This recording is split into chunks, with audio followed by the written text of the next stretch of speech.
Hello and welcome to the Entrepreneurial Edge. I'm Chris Bishop. Now this week we have a character in all senses of the word. An entrepreneur who drives a Ferrari, spends his weekends fishing and is a competition show jumper. We're talking about Brett Latimer, a man who hails from Durban on the KwaZulu Natal coast of South Africa. He started with one butcher shop many years ago and built up a food conglomerate that became part of the multi-million-dollar Walmart Massmart deal. Now he's back in Durban building a new food business that's turned over $50 million in its first year. So here we are in the studio with us, Brett. Thanks for coming. So you're back to the future, as it were. You're starting out a new business after many years of making millions and success. How does it feel to be back starting again? Hello, Chris. It feels absolutely awesome. I cannot tell you what the last 3 years have been like. I thought I was going to die of boredom.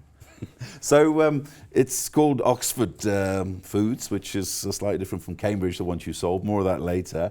But you're very much hands-on. I mean, you got that sort of adrenaline rush again of starting out. I'm told even that you're a dab hand with the loud hailer in the stores. Is this true? A dab hand? I don't know about that. Yeah, I get on the mic every day of my life. Yeah, it's called Oxford Freshmarket. I get on the mic every day. I'm involved in the shop. I'm very much hands-on.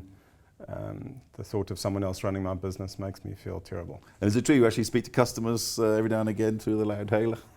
And not only that, would you like me to tell you a bit about it? Yeah, sure. We open up at 6 o'clock in the morning. We trade until 9 o'clock at night. So employing 350 odd people.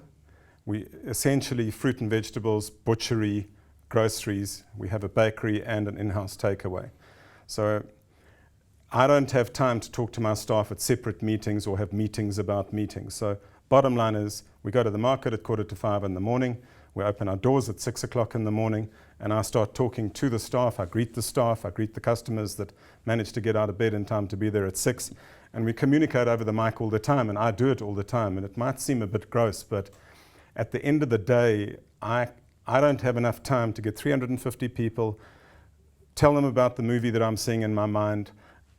I'd rather live it with them and get involved from day one, get involved with the clients, get involved with the staff, let everybody see that we're all in the same movie, all trying to get really good fresh food, trying to employ people for attitude, train them for excellence, and have a situation where everybody's involved in the launch of a whole new thought process, which is not that new, really. It's back to basics.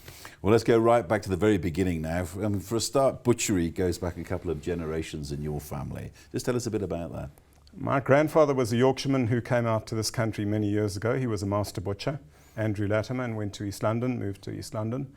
And he became the mayor later and went into Parliament after that.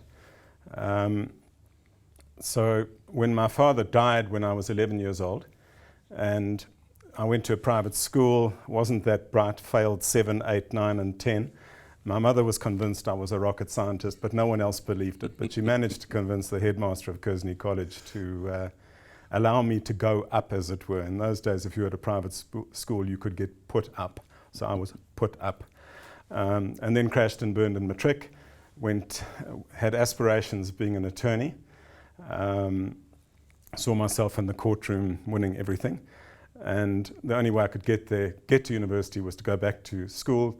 I did typing and commerce to get a matric, went to university and realized that there was just no way and no one was going to put me up at university. So I understand it was the Latin lesson that did it for you, is that right? Yeah, it just totally put me down. So you went flying out of college then and you had to go around and get a job in Durban. What did you end up doing?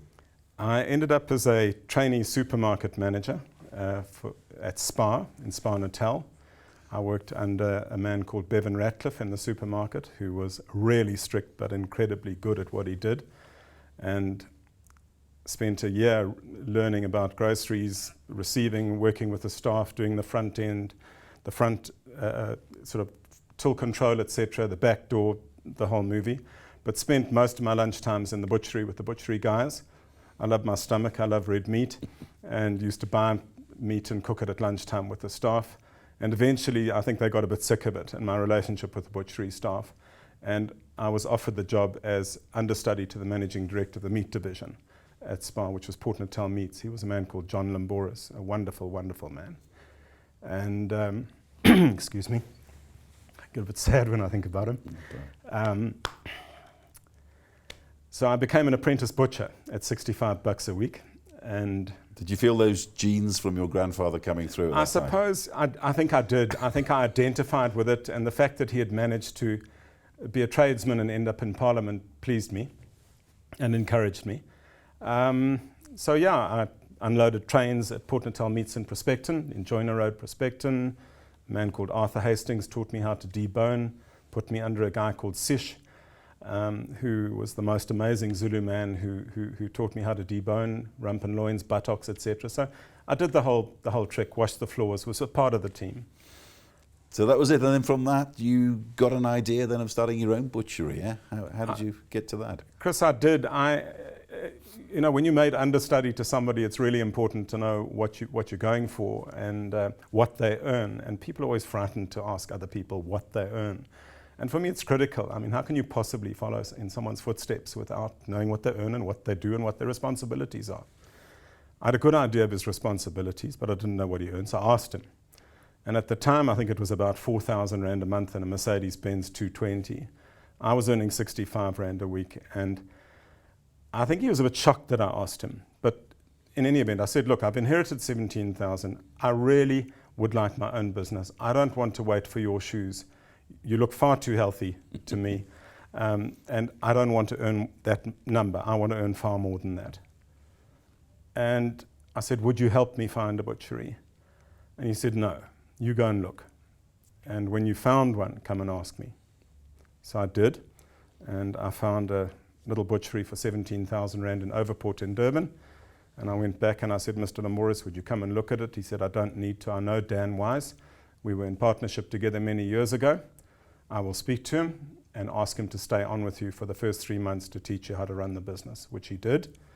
And that was the first of 18 retail butcheries that I had. And how humble were those beginnings when you started at your first butchery? I mean, presumably you were still wiping the floors then, as you said. No, I had to. I couldn't afford to. I had 5 staff and myself.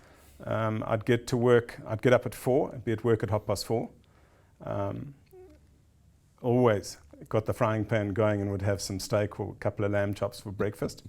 But we'd cut the meat. In those days, we used to cut the lamb chops by hand. Use a meat cleaver, had butcher's block, striped aprons, then the old deal. The whole stuff. So yeah, I was behind the counter, yes ma'am. Because a lot of people, when they look at entrepreneurs like yourself, they look like, wow, this guy's made it, he's made millions. People forget that you do have to mop the floors and you have to spend many years doing menial tasks that no one else would do to make it go. I mean, was there a time in the early days when you wondered, what am I doing with my life? Never. Never? Never. Not for a second. Not from day one? Not ever. How long did it take you to make a success of that first butchery? I doubled my money in about a year and a bit, about 14 months, 14 or 15 months. It was traditional counter service, as I said, and it was a more elite clientele delivering to people's homes. I had guys on bicycles, and I had actually one guy whose name was Vus, and his bicycle was so heavily laden at Christmas time that he ended up unable to brake and ended up in somebody's front garden with all the meat splattered all over their lawn. And anyway, so yeah, I sold that butchery and I started in Umgeni Road, which was sort of taxi rank, bus rank, and train station area for the commuters coming into town. Because a lot of people, sorry, your first butchery was okay, you made a success out of it. A lot of people would have been happy with that and said, okay, fine, I've got my little business and my nest egg now, and would have stopped. What made you go on, especially into, in those days, uncharted territory in Umgeni Road in Durban? I'm 58 now and I'm starting again, so I just can't do it. I could never sit still. Never sit still? No, life's a challenge and you have to tackle it. So that was another butchery, and eventually built it up to a chain of about 18, is that right? I had 18, yeah. All in the same province? All in the same province, pretty much the same area. Most of them were in Durban, some in Zululand, and a couple up in Kokstad, Matatiel. Those were inside supermarkets, but primarily in the taxi ranks. That was my focus. So it's open at 5 o'clock, close at 7 o'clock at night, 7 days a week, Christmas Day, every day. And this is good money, but it's hard work, this sort of stuff. It was good money, and I made a lot of mistakes. What sort of mistakes did you make? I spent tomorrow's income today and enjoyed it. I made a lot of mistakes in that I chose sites at one point in time that cost me money and I had to close down. And I think that's a lesson that I really did learn, is that when you've gone in the wrong direction, own up, confess to it, sort it, cut it, deal with it and put it behind you and go forward. Don't lose heart, put it behind you. So for me, I had to do that 5 or 6 times, and I'd lost proper money in those businesses. So those were the mistakes I made, amongst many others, but those were the primary ones. But I think that the biggest thing that I loved and enjoyed was that you were alive every single day. You'd get to work at 5, there'd be people to greet you, there'd be staff there, you'd be working with the staff, you'd be interacting with the staff, you had deadlines to meet, you had customers coming in just after 5, you had to be ready for them. And you could talk to people all day, every day, you could please them, you could relate to them, you could build up relationships with your staff. So all of those things were important to me.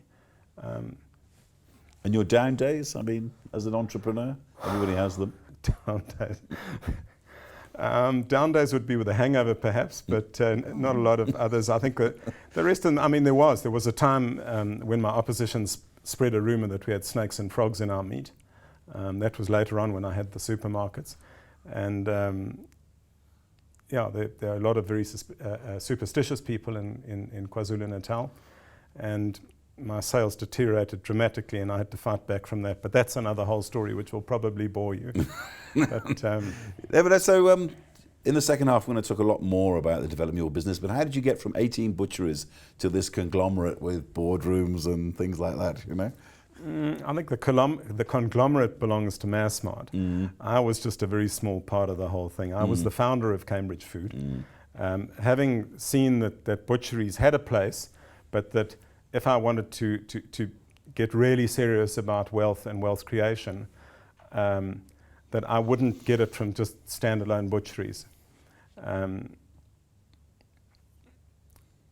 So what I did was I dropped the idea of having multiple butcheries because a man called Richard McGilligan, who was a local venture capitalist, said to me that the meat industry didn't have a good reputation in the marketplace.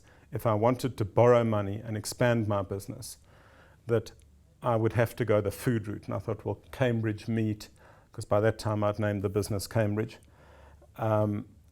Cambridge Food sounds good to me, and I hit the Cambridge Food route and decided to rationalize the stores and cut down to 5 stores. The reason for that was that I could put my hand out, cover the 5 stores, I could get to them all at least twice a day. They were in a similar, they were within the Durban metropolitan area, and I could get in and out of those stores anytime I wanted. If I needed to check up on the fridges at night, I could do it, all 5. In the morning at 5, I could be within a few kilometers of each store.